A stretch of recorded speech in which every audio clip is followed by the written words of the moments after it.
Yeah. Be careful, Mike, don't trip, look out. I don't know if the insurance, but it's the. I was just gonna say, is the insurance paid up? You have plenty of witnesses.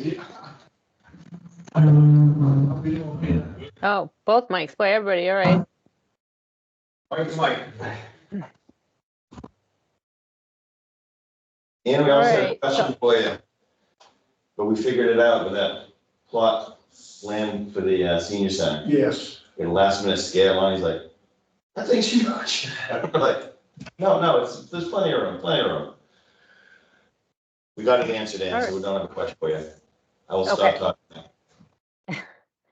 So I think we're recording. So this is a Community Preservation Committee meeting. It's April 30th, 2024. And I'm Ann Mazar, and I'm the chair, and I represent the Land Use Committee. Dan, why don't you introduce yourself and go around? Dan Byer, Parks Commission. Barry Roll, Planning Board. Peter Denton, Housing Authority. Mike mendonma, Conservation. Mike Carter, Select Board. And Kathy? Kathy Schofield, Historic Commission. Okay, did you get a chance to look at the 4/2/24 minutes? Yep.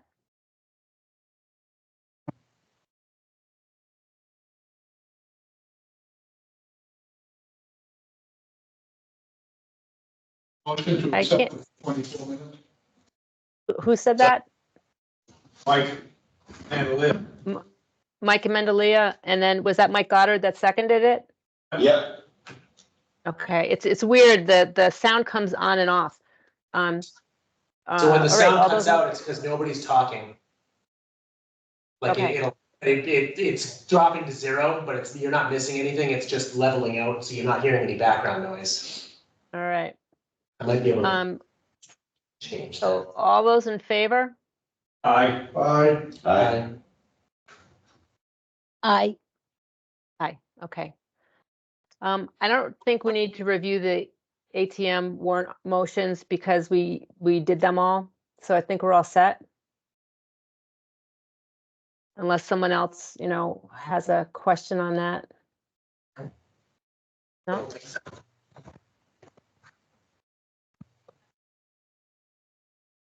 All right. So it sounds like nobody said anything. So we'll Actually, move I on to have the a next. question, but maybe it's not. Are we not voting on money for the Boover property, 32 Thayer? Or is We're that not. No, That's fine. I just we're not. Yeah, they just need to get more information and they don't have it, so it wasn't put on. All right, the next Yeah. item is, oh, what? Yeah. One question on the warrant motions, the FinCom review, didn't they, were we supposed to possibly restate a motion on the disc golf for their consideration before ATM, or is that done? Well, we could reconsider it. Dan and Ellen want to just go with the motion that we've already voted on. They just want to move forward with that. So I was going to leave it unless somebody objects to that. I mean, I've been talking to Ellen. I was not at the FinCon meeting, but I think we're prepared to address the questions that were brought up. And if it doesn't pass, it doesn't pass. But I think we figured it was worth presenting with the complete package instead of not knowing what property it was and all the uncertainties last time. Yeah, I mean, I think FinCom broadened their concern almost to the original concern. It had more to do with property as a whole.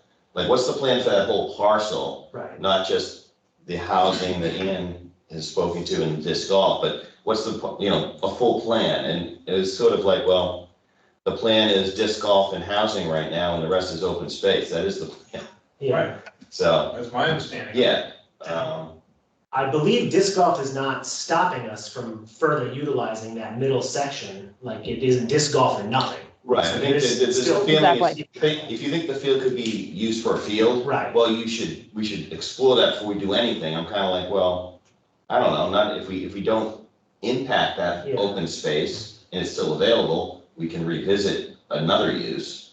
It doesn't stop us from doing the two things we're talking about with that parcel. What we Yeah. don't have, so the disc golf is more of a concept, and part of the money is him to lay out the specific baskets, whatever you wanna call them. Right.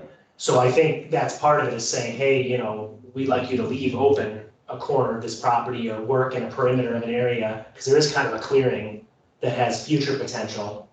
Yeah, That's all things he'll take into consideration when he actually gets on the ground. they're also worried about implementation, so not just Right. design. They actually didn't really go towards anything and that you offered to modify, like just do design versus, so stop implementation until people get another chance to think about it. So it's one of those things where it's just very, I don't know, But I weird. was reading a lot of the discussion, I think, discussion online. I think we do need to really focus on some bigger studies to look at these properties and. Oh, yeah, I think that's you know, fair. I don't think, But I think the operational, way you operationally implement something, to me, I don't think that's for the floor, that's for when we execute, let's do the right things and have checkpoints to say, are we doing it right? Is it the right thing? Do we pull the plug, et cetera? You know, it's sort of a, I don't know, it was interesting discussion.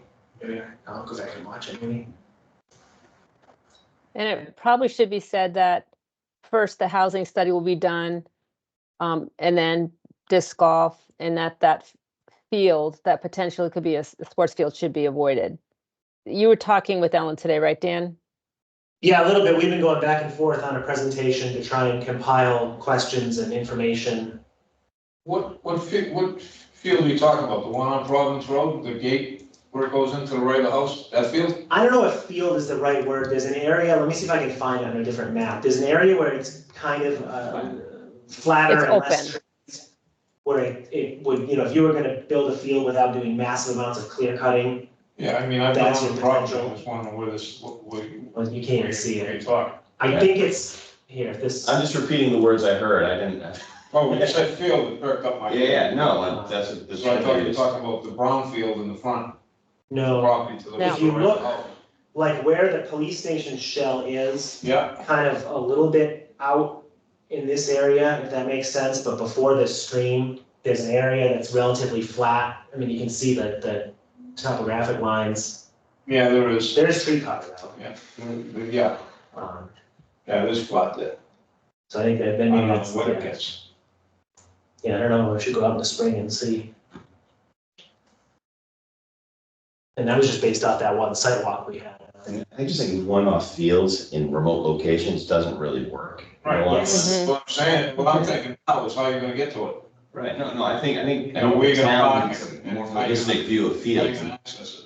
I think the Trask property more than likely is a better location. Well, I agree, I mean, was kind of one of the things Definitely. I said, that my response on the Facebook comments is, you know, we end up with these properties all over and we can't maintain them. Right. You know, and then I think that's part of what we need to study and look at, which is not agenda tonight, but.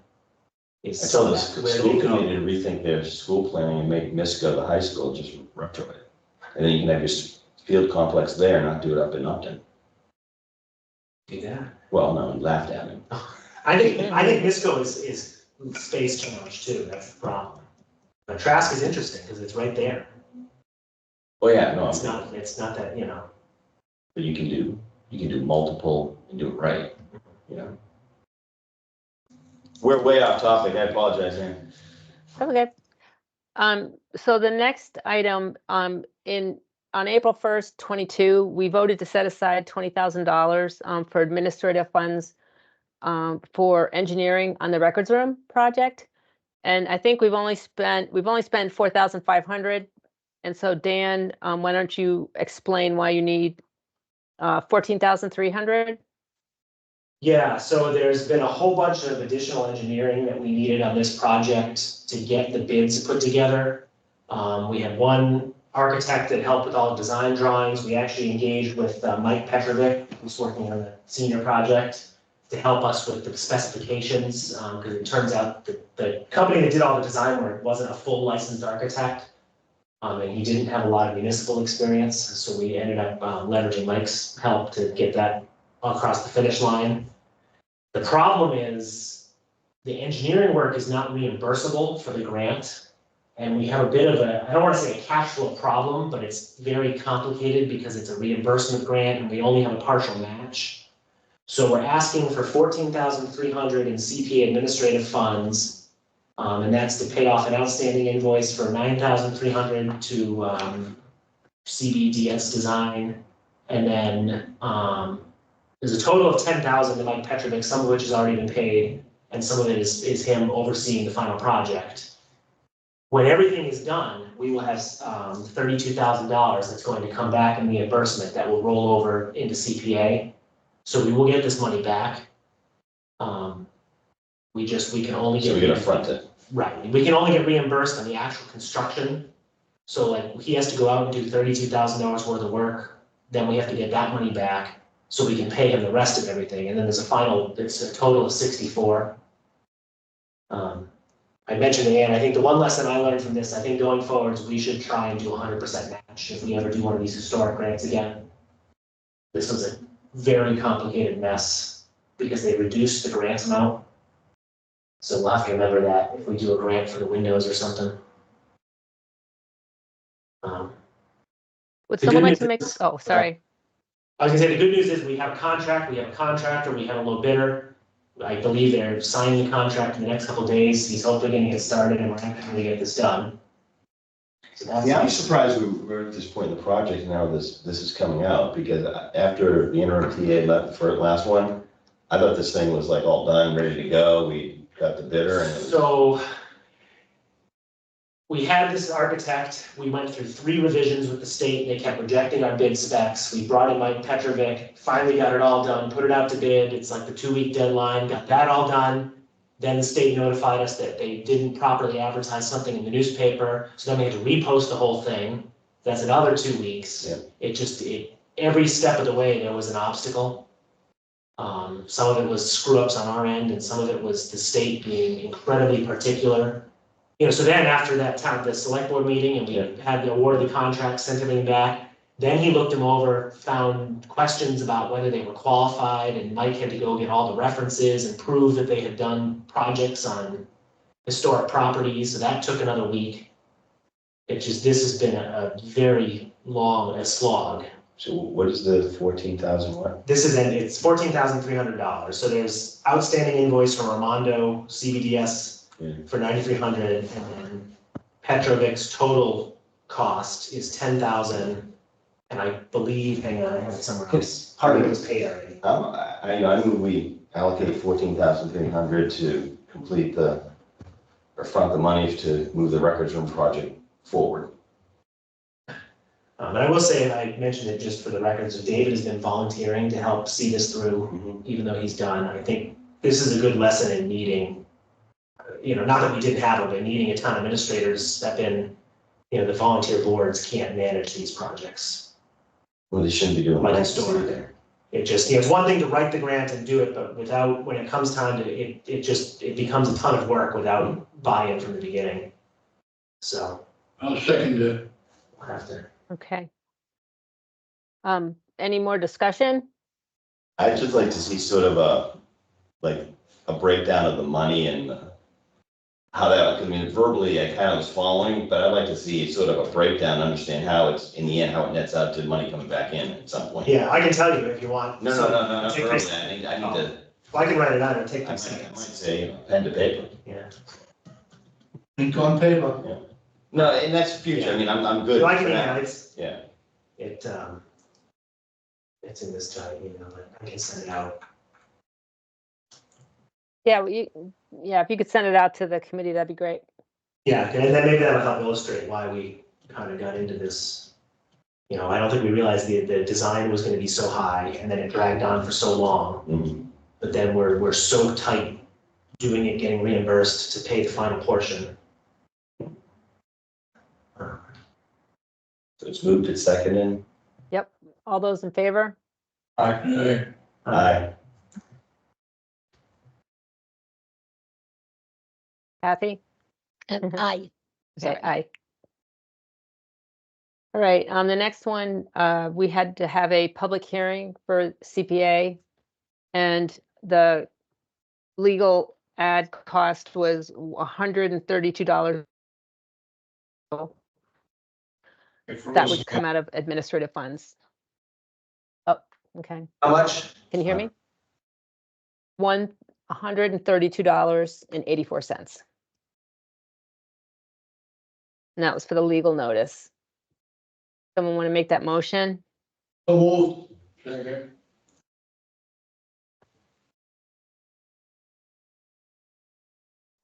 Mike, you made the motion? Yes. Amelia? And who seconded it? Peter. Peter, okay. Any discussion? All right, all those in favor? Kathy, I. Okay. And really, that's all we have. Motion to adjourn. Unless someone else. Say that again. I'll make that motion. So it's hard for me to tell Yes. who's making the motion. So who made the motion to adjourn? Barry. Barry. And who seconded it? Me. Peter, okay. All right, I want to know why Barry always gets to make a motion to adjourn. Sitting on, I'm trigger right there. time I come in. You always are. All right, all those in favor? Aye. Aye. Okay, great. Well, thank you.